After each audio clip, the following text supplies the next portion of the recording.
Don't you want to be a part of that choir? It'd be wonderful.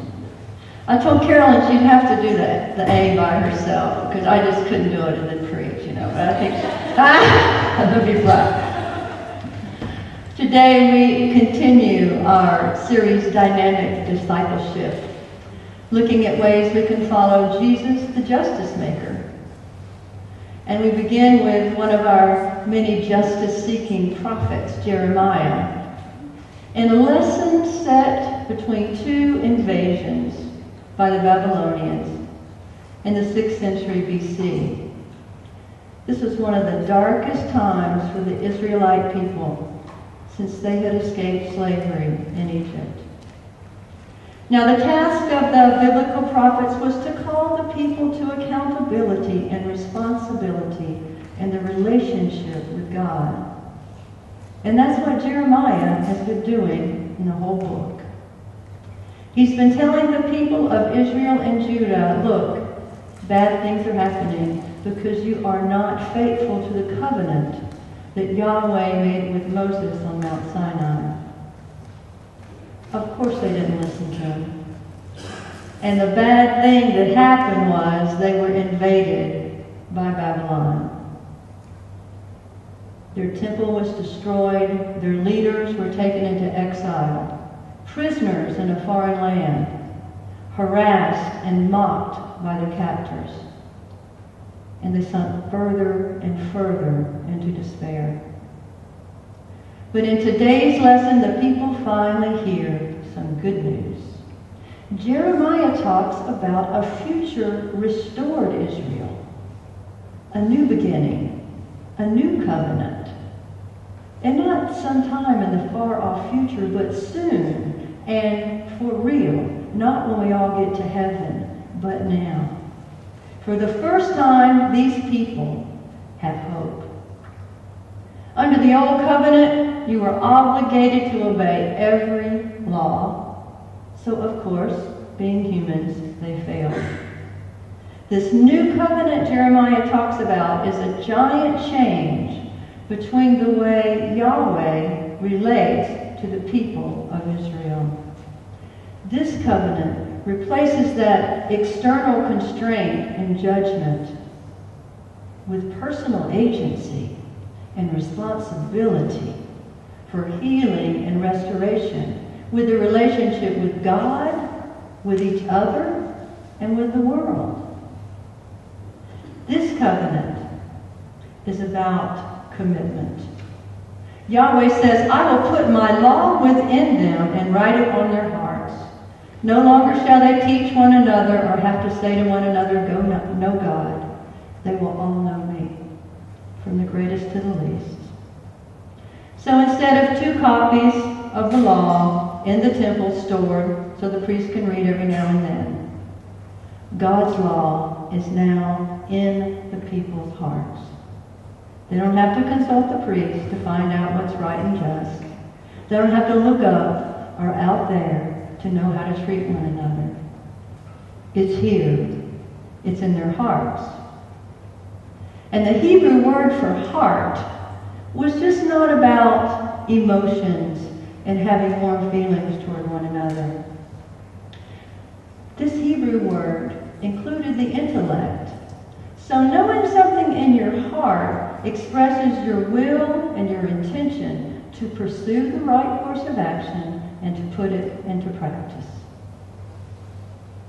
And that's what these people were doing. It's also about a fresh start. Jeremiah says the slate is wiped clean. You no longer have to be responsible for the sins of your ancestors. And it's about Emmanuel. It's about God with us and in us, guiding us. Do you agree that we know in our hearts what's right and just? We might not always trust ourselves to know it. We might need reminded from time to time that we know it. But the truth is, you don't need me or any preacher to tell you what is right and just. Carmen, do you need me to tell you what's right and just? No, Ange, do you need me to tell you what's right and just? No. It's in here, isn't it? And it's in here. In our gospel lesson, we see Jesus teaching that same kind of justice that the prophets preached about. Mishpat, which means taking care of and advocating for the neediest members of society. We know from the Gospels that Jesus was deeply compassionate. And his compassion was especially for those people in his community who were the most marginalized. These are the people Jesus reached out to. These are the people Jesus spent time with and advocated for. Women, poor people, sick people, oppressed people. The parable about the unjust judge comes among many parables about how we're supposed to live and how we're supposed to treat one another. We know that Jesus did not do a lot of preaching. Instead, he told stories like this one. And then he asked the people listening, think about this. What implications does this story have for your life? Use your brain. Use your heart. The unjust judge in this parable was not a good judge or even a good person. He admitted he had no reverence for God or respect for anyone else. The widow, like all widows, was poor. All she wanted was a fair judgment so she could have what was legally hers. He knew what was right and just. It was written on his heart too. But he closed his heart and he closed his mind. The only reason he granted her what she wanted was that so she would leave him alone. Then he could go back to being a bad judge and a not so good person. After telling this story, Jesus encounters the intentions and actions of this judge with the intentions and actions of God by saying, all who ask will receive God's justice, which is always righteous and always good. And we know that from the example of Jesus, who demonstrated it every day, who fed and healed and listened and touched and advocated for those without a voice.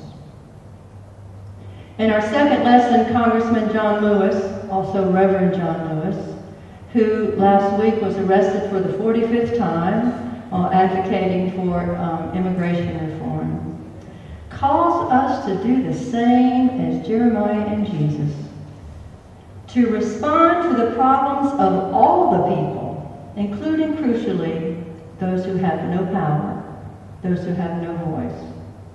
He echoes the words of Jeremiah and Jesus when he says, we must use our resources to build and not tear down, to reconcile and not to divide, to love and not to hate.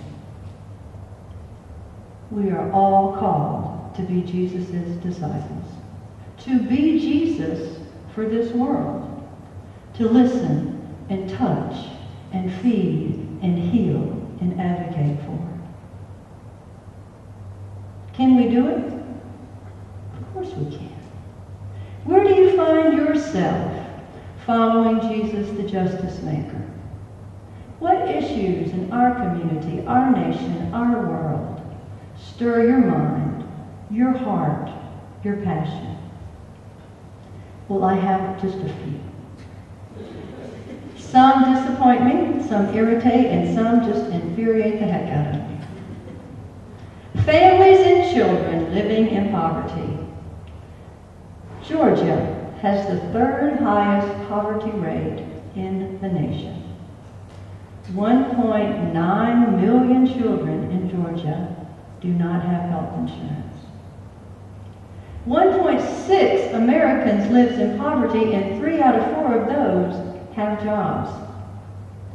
I learned from a story on NPR this week that despite the fact that we think the typical fast food worker is a teenager living with his parents, the majority are adults supporting themselves, and 68% of them are the main wage earners for their families. And they make $8 an hour. Our child welfare system. Every day in the United States, 5 children die from maltreatment and abuse. These children do not have voices.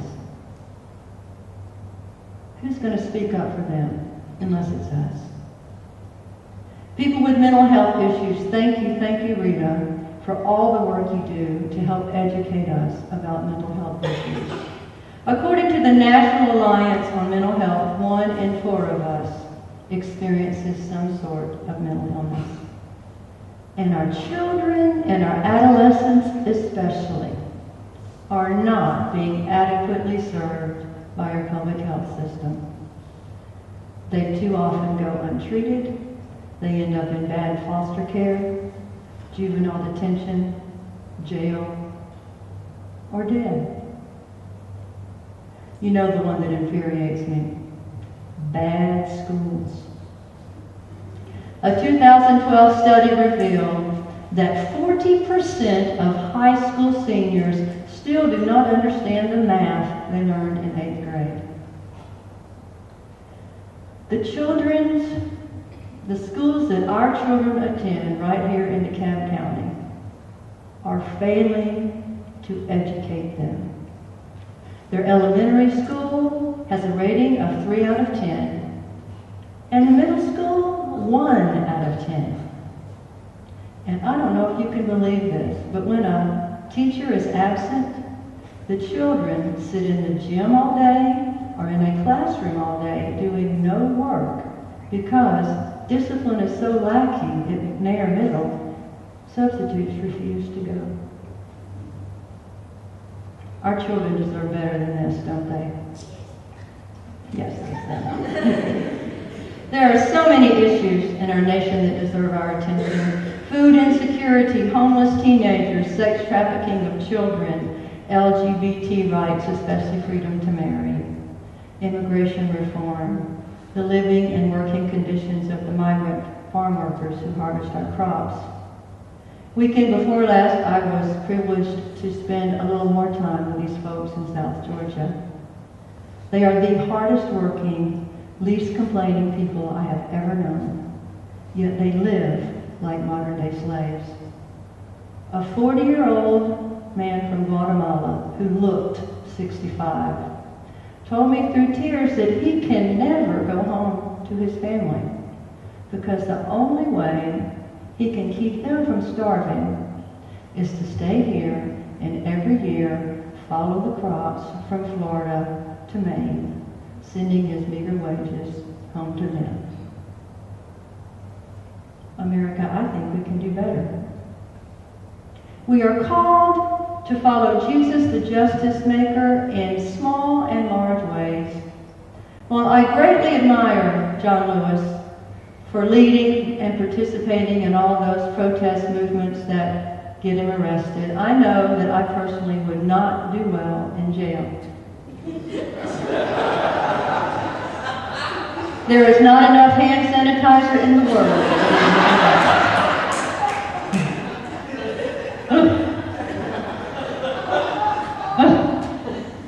But I can attend board meetings. I can voice my concerns through phone calls and emails. I can volunteer with groups like Stand Up for Kids and Street Grace. I can sign petitions, and I can give money to people who work for justice. God says in Jeremiah, I will sow the seed, and I will watch over them to build and to plant.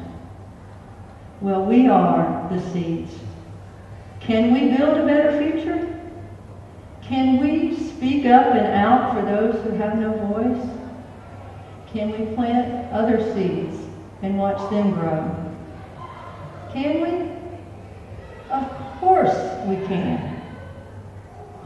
Today when you come for communion, if you will commit to doing just one act of justice in the near future, light a candle, make a promise, write it on your heart, then go do it.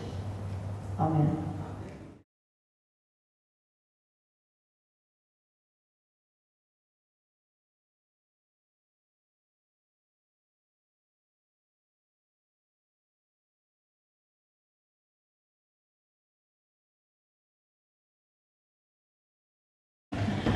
Today we continue our series Dynamic Discipleship, looking at ways we can follow Jesus, the justice maker. And we begin with one of our many justice-seeking prophets, Jeremiah, in a lesson set between two invasions by the Babylonians in the 6th century BC. This was one of the darkest